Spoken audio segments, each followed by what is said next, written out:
Sarah Jama, who has cerebral palsy, relies on her wheelchair to get around the city. She understands that for many, just obtaining such essential devices is difficult. Filling out the application or being eligible for more than one device at a time, and you can only apply for one every 5 years.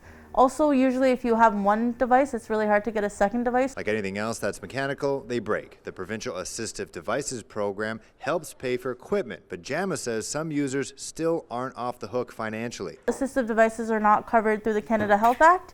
You actually don't get full coverage for through the ADP, and you have to pay a proportion out of pocket. In fact, the chair Jama is using right now is a replacement. She had to privately fund enough money to get it as her permanent chair is still being repaired. We've also written his thing. Her colleague Sarah Saudi recently injured her foot and has had a small sample of how many Hamiltonians live. I can't really walk to work anymore, so I'm having to take either public transit or I'll have to take taxis, which can add up in terms of finances. The pair started the Assistive Devices Library. The idea began in 2019 when a petition was launched to improve the Assisted Devices program.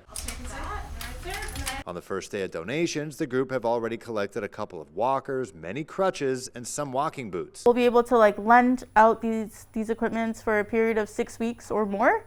You can always retake out supplies if you need them. The inventory will be available starting sometime next year. In the meantime, the group are making sure all electrical devices are in working order. Going to find people who are engineers or people who have background and knowledge in being able to make sure that the powered chairs and assistive devices are to code.